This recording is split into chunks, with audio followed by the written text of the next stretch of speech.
Welcome to this week's episode of the Aiming Five Hole Podcast with my main man Ryan. Well, Ryan, how are you? I'm so good. I'm so good. Like meaningful, amazing blood sport hockey is back, and I am thrilled. How good was this tournament so far? Uh, We have so much to unpack, so much to talk about. One yep. of us got the final right, one of us didn't. Hey, I was close. Canada beat Sweden by a tiebreaker. You know what they say, horseshoes and hand grenades. That all counts for close. But I've never been happier to be wrong. Yeah, absolutely. But how much fun was this to date? And you look, the players. I read a post, and I think I sent it to you, where they sort of talked about all the different All-Star breaks. NFL has turned theirs into a flag football game. The NBA has turned theirs into the fact that the players won't run and break a sweat on defense. MLB is a joke, and in 9 seconds of the first game of U.S. Canada, they got three fights in Yep. what's supposed to be the All-Star break.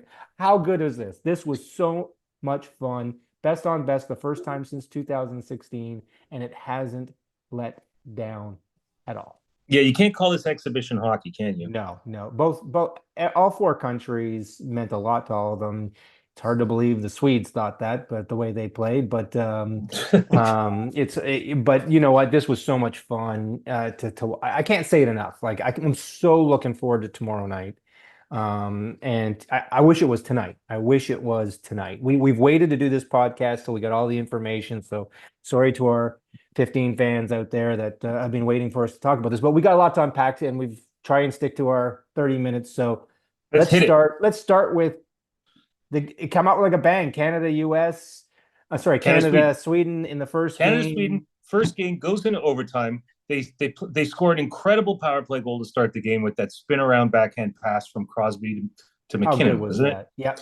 Yep. Wow, just an unbelievable power play, and everybody was thinking, "Oh my God, Canada's going to like bulldoze through this tournament." Absolutely. But did you watch it? What was fun to watch, and I don't know if I sent it to you, was them practicing that the day before. Now, the Yes. spinorama by Crosby was new, but they practiced that whole corner Crosby McDavid thing in the corner and Yep. then going over to McKinnon, and it worked so perfectly.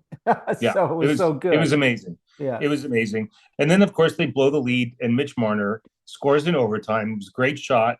But let's face it, that's the only thing he's done in this tournament, and we Oh, will come back to that. yeah, we'll come back to that, but that is absolutely the only thing he's done. Thank God that he scored that goal. Love him for it, but move on. Let's. Yeah. And by the way, like I was sort of, except when McKinnon was on the ice, apart from that first goal, not McKinnon, sorry, McDavid. Except when he was on the ice, apart from that first goal, the Crosby line didn't look that interesting to me. I thought The Crosby played Marchand great. line was terrible. Marshall Line was terrible. He's been awful the entire Yeah, tournament. he's not looked good either. No. And when we break down the final, we'll come back to all of Yeah, yeah, that. yeah. But and I wasn't really impressed with like Sorelli and Hagel in that game. I thought as a fourth line, did what they were supposed to do, but they just didn't. One of the things we should talk about after the final, or yeah, because we won't have enough time today, is let's talk about after the because we want to have the final as a representation of how we talk about this, but what we thought for each team was missing. Like in a player that you would have added. I have some already in my mind for Team Canada and the US and Yeah, different teams, but I think we need to talk about that later on. But yeah, I agree. There's, the Team Canada pieces, there's been some bright spots and some bad spots. Binnington has been okay. He hasn't been great. The first two goals against Sweden weren't great. they weren't great goals. The third one he had no shot on, Yeah, tying goal. And then you flip to the US game. Both were bad goals, in my opinion. Yeah, yeah, the Larkin one was a tough shot, low. That's a tough shot to save as a goaltender, but he's got to get that in that game. yeah. The Gensel one was absolutely terrible going underneath him. Um, and then almost blowing the lead to Finland on Monday. Again, a couple bad goals that sort of sparked the comeback. But let's move on to that. Let's talk Yeah. about Okay. game by So game that's here. We're getting ahead of so ourselves that was the here. first game. Then you've got the U.S. Finland, which was U.S. played out Finland, exactly the way everybody thought it was. They were outclassed. Their defensive lapses were completely and then they lost Keskinen on foreshadowed. top Yeah, of it all. yeah. It So was a tough game to watch, especially because both Kachuk scored 2 goals, and that almost killed me. It was so depressing to see. But yeah. um, there was the one thing that stood out to me from the U.S. in that game, and it carried over into the others, is when he's got the puck on his stick, whether it's in the offensive zone or bringing it towards the offensive zone, Jack Eichel makes the play around him happen. Oh, absolutely. I think he's been the player of the turn outside of McAvoy. He's been the player of the tournament for the U.S. Yeah, he's. I'm going to use this expression probably 67 times in this Only 67 times? only 67 times in this episode. He's a zone entry machine.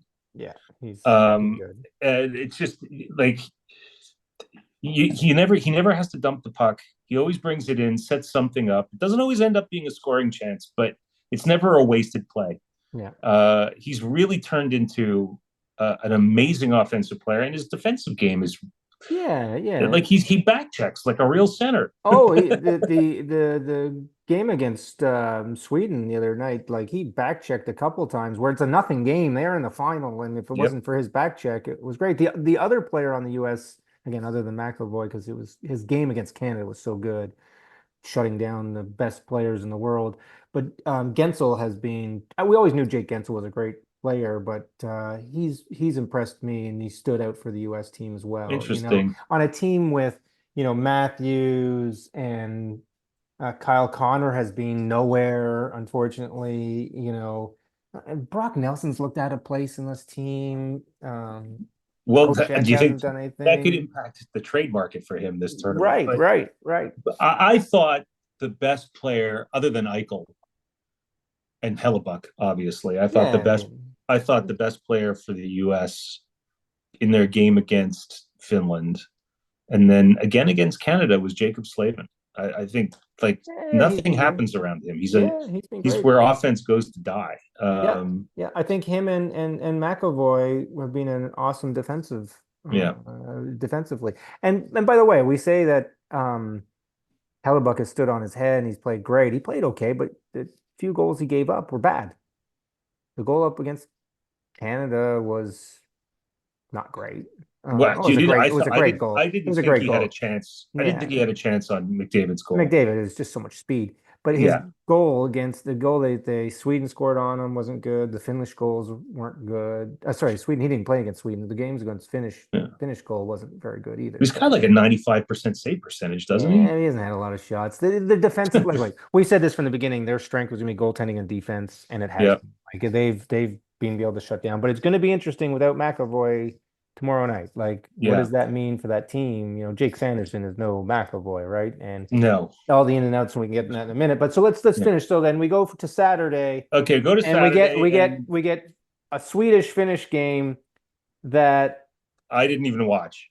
oh my God, like I watched it. It was like we needed that game to go to overtime. And I wrote you that in the afternoon Yep. before the game or during the game. I said, we need this game to go to overtime. And I don't care who wins it at that point. It turns out it was good that it was Finland that won it. But Sweden just didn't look like they had any push. It didn't like it meant anything to them. I was shocked. And, watching the TNT guys, and I was actually interesting to listen to King Hendrick. He was like, the Sweden had no push. They had no aggression. And to say that playing against their Their Finnish rival. rivals, I think and Pedersen might be soft, yeah, irretrievably you think he soft. might be soft. Talk about bad trade market going on now for him. Like, oh my God, he's looked terrible in this tournament. So let's move on. Like that game ended up Yeah, being what it was, and then we get to Saturday night, the main event. the main event. There's so much to talk about here. Oh my God. Did you ever expect the start of this game would be three fights in 9 seconds? Well, you wouldn't have expected it, except for the fact that um, the Kachucks decided to orchestrate it. But Apparently, we didn't know that going no, in. we We didn't didn't know know that that. they're orchestrating. There's a text chain going back and forth with They Hagel and suck. with Bennett. Like, look at those two guys are good hockey players. I'm not going to take anything away from them, but they're gigantic meatheads. And look at I give all the respect in these two fights to Hagel and Bennett for standing up to fighting two bigger guys. Like it takes the Kachucks to go after small guys. And by the way, Dad went under after who I don't like, by the way, went after Claude Lemieux, who is a meathead in himself. Yeah, In the last was that '06? tournament, '06, and he went after Claude Lemieux because it's a smaller guy, like father, like sons. Like they go after these small little guys and then try and beat the crap out of them. Whatever. But then Yeah, the third fight, and we were just talking about this before we got on camera. If you rewatch that replay, when that play goes into the net and the scrum starts, JT Miller spins around, throws his gloves down, which is why he got the instigator. No one thought this third one was happening. And he actually had no intentions of fighting Parenko. He actually took a step towards Marchand. And Parenko turned around and went, "No, you don't. I got you." Dropped his gloves and grabbed him and then proceeded ragdolled to. him for 3 minutes and kept holding him up. Like he wanted to fall down, and Parenko kept pulling him up. So he kept punching him. But what a way to start a tournament and the fire. But I loved Hagel's response today to this when they asked him, what do you think about this, all this? And he said, you know what? I fought for my flag. I didn't fight for the cameras. And Yeah. that's Oh, so that was such a great stake in the ground. apropos about the Kachucks and how they're just making this about them. And you know what? That's good for us in terms of Canadian hockey fans because they But just I'll made it say them. this: I'll say that look, it may have been pre-planned and orchestrated, but it made for fantastic drama, Oh wow. It was and so it much set the fun. tone for probably the best period of back and forth hockey I've seen in a long, long Absolutely. time. And Now, some granted, checking, like the checking, like McDavid got crunched, Crosby they got all crunched. got crunched. The It best was, players in the world yeah. got crunched, all of them. But I also loved Cooper's response today or his comments about that and sort of saying, what did you think about this? And he was sort of like, that was 9 years of buildup and an exhale in 9 seconds. That Yeah, everybody was expecting this, and it was so. Now he said at the time, oh, it was organic. I don't know if he knew at the time that he probably did because he ended up putting Hagel out first. Hagel wouldn't have been out there first if he didn't know that was happening. And then he yeah, allowed Bennett to come over the bench because Brady Tkachuk skied over and said, "You and I are next." So Bennett jumped over the boards, and Cooper's not going to let that happen if he didn't know what was going on. But what a game! How exciting it was! Yes, the U.S. won two, like it was 3-1, but I call it 2-1. Empty net goals, I don't count. Um, it's Biddington's fault. Biddington, that was a bet, 2 goals. First, the Gensel one at first going underneath him. He's got to get that one. I can give him a little leeway on the Larkin one. It was a tough shot. That low blocker side, actually, yeah, blocker side for him shot is a tough shot to save coming down like that. But in that moment, playing at on this stage, being a world class goalie, you got to get that one. The defender took away the pass. You got to come Yes, out and yes, take that angle away. absolutely. First of all. So, Second of all, look, I want to give him credit where credit is due. He made some great saves in the oh, overtime absolutely. against Sweden, and Yeah, he made some good saves in really hectic moments against against the U.S. yeah, And as everybody points out every 5 minutes during the damn broadcast, he handles the puck really well. right. Much like Marty Brodeur, he's like a third defenseman back there on dump-ins. But Which is why they left him in the game for Monday against the Finns. Is that Cooper was going to, like you said it, he was going to ride and die with him from the beginning, and he's a good puck handler, so he was able to move the puck and keep them out of trouble. I yeah, would have. We both talked about it. I would have moved Aiden Hill after Saturday night after those 2 goals, but we'll see what yeah. happens tomorrow night. Maybe this is, he won his Stanley Cup in Boston in Game 7. This is like the Stanley Cup Game 7 for a World Cup Well, he World better not have International any Cup mental contest. lapses. No, That's all I can say. got to be on Canadians fire. can't afford for him to give up any soft goals No, this time. no, we can't come out soft and whatnot, but No, it's going to be so much fun. But then obviously Canada beating Finns, which seemed like it was a stopped watching when it was 4-0. Oh, it's I didn't. four I didn't. nothing. I was like, going, this is great. I actually was driving back, had the game on in the car, watching the video, was sitting up on the dash. I'm from Savannah for my daughter's volleyball tournament, and it was 4-0. I was going, oh, this is great. All of a sudden, score. I went, oh no, and it was a bad goal. Oh. And then they scored like how many seconds later, and they scored three goals in like what, a minute 15 or something like that. It was just, oh my God, we're gonna allow this game to go to overtime, and we're not gonna win this thing. This is crazy. And then Crosby, thankfully, scores the empty netter and saves the day. Again. But wow, and I think some of the things we need to talk about this tournament through the round robin as well, and we talked about it before we got on this broadcast, was uh, Marner, who look at he scored the overtime winner in All right, well, dramatic okay, so let's transition fashion. to the final game tomorrow and talk about who hasn't shown up that has to Yeah, show up tomorrow night. We'll start with Canada, and Marner. it starts with Marner, it starts with Marchand, um, Yeah, and other than the fight, Hagel and Sorelli hasn't done I thought anything. Hagel and Sorelli played very Well, well. they're playing well defensively, but they're Yeah, not but look, I managing. don't think they're there to score goals. I think No. they're there to kill penalties and chip in a Well, little bit if they can. But moving Braden Point up to the first line was a really, really good move. It seems to have right. invigorated things a little bit. But how does like, but this again, this, and we'll talk about this on the weekend when we get back into the NHL conversation. But Marner was playing with arguably the best player on the planet right now, McDavid. And Marner's a talented passer and skater, and he's managed to do, other than the one goal, that Nothing. And he's by the done way, nothing. here we go. Mention number two.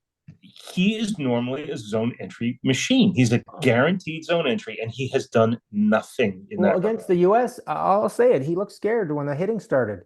It's exactly what happened in the playoffs the last few years, is that when the playoffs and the hitting style took on, He doesn't want the puck he anymore. doesn't want the puck anymore. He's get rid of it, and he just makes bad decisions. So he got dropped to the third line, justfully so. Yeah, And points looked great with McDavid. It's actually lit up McDavid. And unfortunately, I'd also say in the US game, McKinnon was nowhere to be found.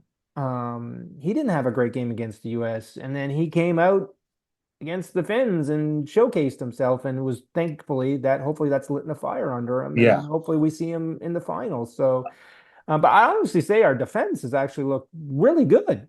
Like even minus Peter Angelo, and we were missing Makar yeah, against the US, I thought our defense has looked strong. Like, um, we've had a few rough patches of getting it out of our own zone, but yeah. I thought the defense No, has the only thing been that beat strong. Canada in the U.S. game was a bad line change. Yeah. That And was their defensive miscue. yeah. I will say this about McKinnon in the U.S. game, and this is a theory, and it's based on nothing more than my own BS mind working. Um, I think McKinnon got lulled into a certain mindset from the overtime against Sweden, where he had freedom to rush the puck up the ice and get a shot on goal. He did it like 4 or 5 times Yeah. during the overtime. And I think that got into his mindset a little bit. And then he was trying to do that more than he normally does against the US, where Yeah. he would normally come in with speed and then maybe cut up to the boards and look for a trailer, set Yeah. something up. But he was taking pucks to the net and getting it taken off of his stick. The American defensemen are too good to let that happen. He's faster than all of them, but they're still really Yeah. good defensemen. Yeah, and they're also, very physical, so they were taking the Yeah. body hard. And I thought Canada was playing, and the guys on TNT who've done a fantastic job, especially compared to what we've seen on ESPN. We'll talk about that later. Um, uh, um, they were playing far too much east-west and not north-south. They were Mm-hmm. there was too much individualism play. And too many extra passes. Just get the puck on the Yes, net. absolutely. And we couldn't get to the middle of the ice, and that showed, and we were going too much east-west. We need to get north-south. And I hopefully the Finland game, they were a completely different team against Finland, and Finland's a completely different team because they Yeah, have they've zero got defense. their defensemen are barely NHLers. Right. And they couldn't bring anybody from Europe in because this is an all NHL thing. So you had to be an NHL defenseman in Yeah, order to play in this thing. So and they only had 12 guys to pick from. So and four of their best defensemen are injured right now. are injured. So they were only really one guy that wasn't on the team that Yeah, didn't but make the team. Mikola played himself into whatever his next Yeah, contract situation is. He's in good shape now. yeah. So, but it other than Granlund, Mikael Granlund, the Finnish forwards, didn't, they They weren't up to underwhelmed. yeah. So, I never would have um, guessed on Line having no goals and 4 assists through the tournament, though. That was rather yeah, surprising. yeah, and then while we're at it, then you go to the U.S. in terms of guys that haven't showed up. And again, as a Leaf fan, I'll say it: the Yeah. the Leafs in this tournament have not, other than Well, Marner's, Matthews may be a little hurt, but maybe a has little not hurt. done much. He's Not done not anything done much. offensively. He's played well defensively, but he's been nowhere to be found offensively. And neither has Nylander. I think Nylander had what, three Yeah. points in the tournament, but 2 points in the tournament. Yeah, 2 points in the tournament, Yeah. 2 assists plus one, but he was, Well, nowhere to be found. So nobody expected Dylan Larkin would be after the Finn game that Dylan Larkin would be leading them offensively. yeah, so Um, it's not good news for the Leaf fans in the room. Hopefully we can figure this out as we go forward. But let's talk about tomorrow night. yeah. A Yep. lot has changed in the landscape going into this. The right two teams are there. I'm sure the North America, especially the TV in Canada, is excited that Canadians are in there. I think this is the best thing for look at no matter who wins this game tomorrow night, this tournament has been good for hockey overall. I think It's it's great showcased. for hockey in a couple of different reasons. One, it reinvigorated the middle of the season at a time when it's starting to get a little boring. Yeah. It's like the dregs of the dog days of summer a little bit for the middle of the season. It reminded people what international best on best hockey could be. Right. And then the final thing is, especially for the US, I'll say, but also to a lesser extent for Canada, it has introduced a younger generation to international hockey that is going to make the Olympics in Italy in 26 a monster tournament. I mean, Oh, Brock Faber is going to have a couple more years of experience under his belt. Quinn Hughes didn't play, but he will. think about the Um, other youngsters that, like to your point, Matthew Boldy, think of the other youngsters that aren't there that will be there in 2 years. Bedard Bernard, will be there. So Leo Carlson got his Leo first O'Connor will be taste. there. Yeah, Celebrini will be there. Like it's going to be epic. And then other great thing that the NHL announced was that every other year there'll be Olympics and then they're going to be a or World World Cup Cup. of hockey, which will be 8 teams likely when you throw in the other nations, the Czechs, the Well, we'll see if the Russians are Russians. invited. Russians are invited. They might not be at the Olympics in 2026, Yeah, but we'll see. Um, but how good is this going to be every 2 years to have best on best for the next it's fantastic. foreseeable future? It's been great. And tomorrow night will just help um, no matter who wins tomorrow night, it's just going to help the anticipation of the Olympics next year and the need and the want and the desire to watch best on best hockey because this has been so much fun. It's going to be so much fun tomorrow. Now, a lot has changed in terms of the lineups going into it. Canada is seemingly healthy. Makar seems to be over what's ailing him. It seems like there's been a Yep, flu going around all the teams, so there's some sickness, but lo and behold, the team that came into this thing the most healthy is now the most decimated. banged up. Yep, They've got three of their top forwards um, seemingly having injuries. Matthew Tkachuk went out against Canada, couldn't play most of the third period because of was it a lower body injury, an upper body injury, but he went out and skated. He couldn't go, and you saw that he went to the bench and told Torts, "I can't go," and he sat on the end of the bench. Matthews didn't play against Sweden because he's banged up, and he'll be there tomorrow night for yep. sure. Well, They're just both resting Kachucks him. have said that they're going to play. Right, and then Brady Kachuk gets hurt in the game against Sweden, going to the net in the first period, and he's gone. He didn't take the skate today, so who knows how he's going to play tomorrow, but how Yeah, healthy is he?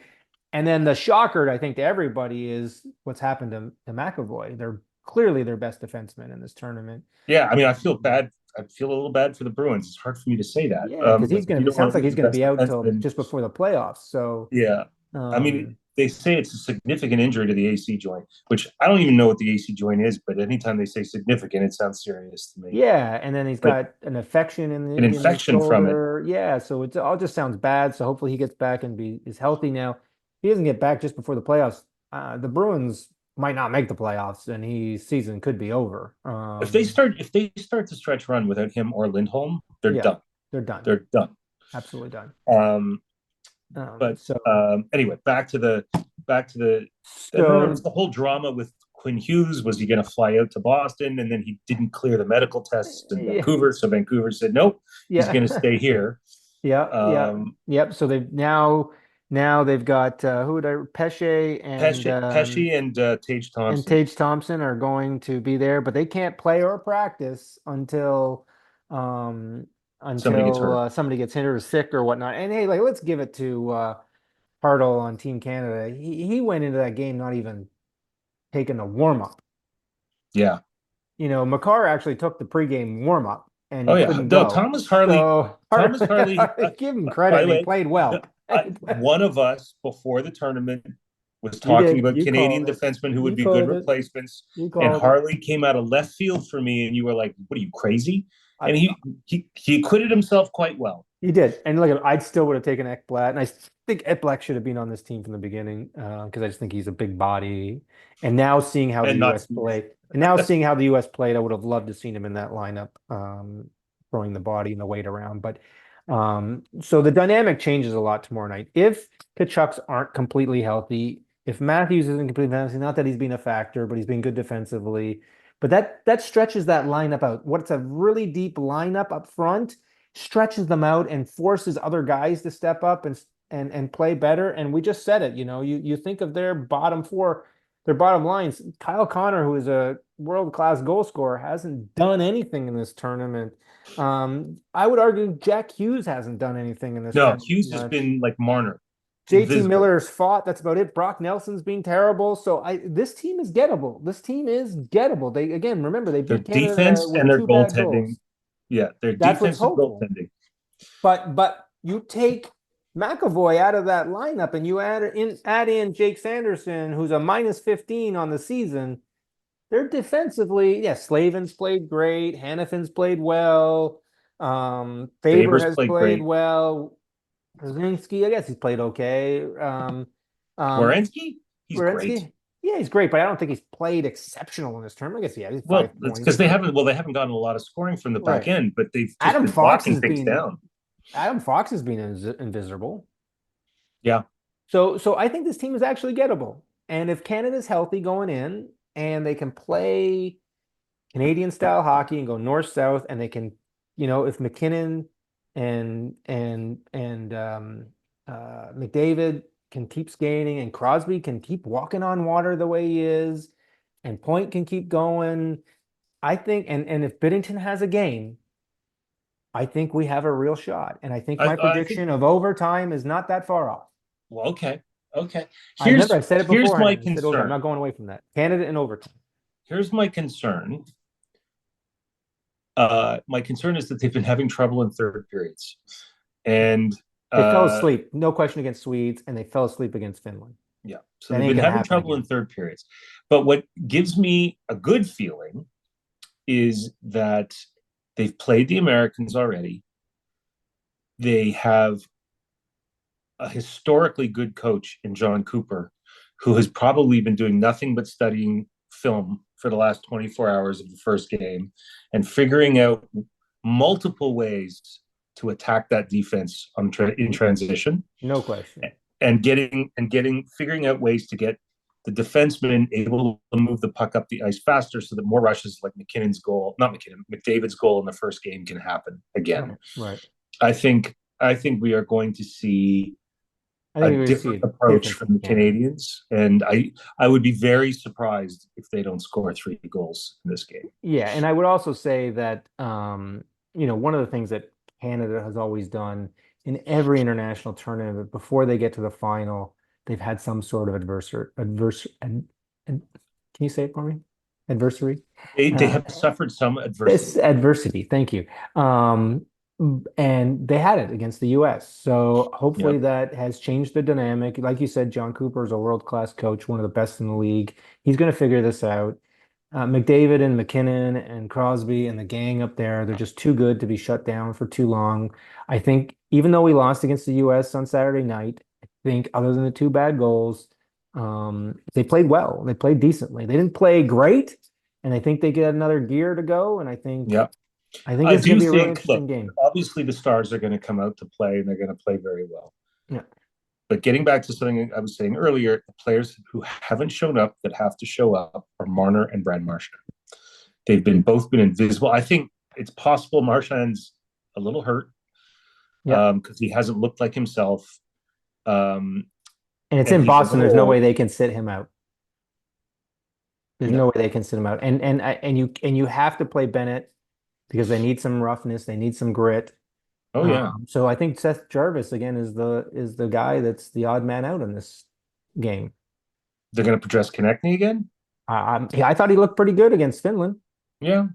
And I Yeah. think he adds a little bit more grit than Seth Jarvis does. But maybe they add Seth Jarvis back, take Konechny out because they need a little more speed and a little more pizzazz. I don't know, but it's gonna be interesting to see who they take out of the lineup. Yeah. Maybe it's Marchand. I don't think it's not in Boston. Not happening.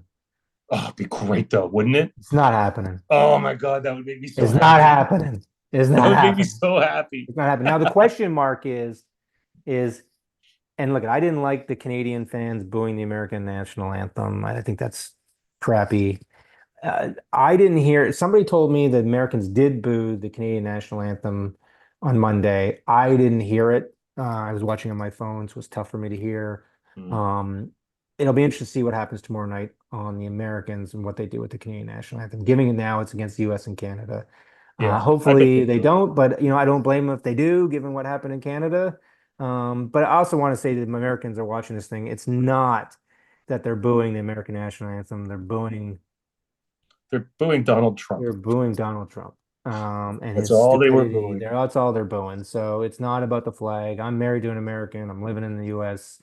I don't love the political environment down here or anywhere right now. But I'm not booing somebody else's national anthem. But Yeah. I think tomorrow night is going to be so much Score fun. prediction. I think the roof is going to explode. 4-3 Canada in overtime. All right, I'm calling 3-2 Canada in regulation.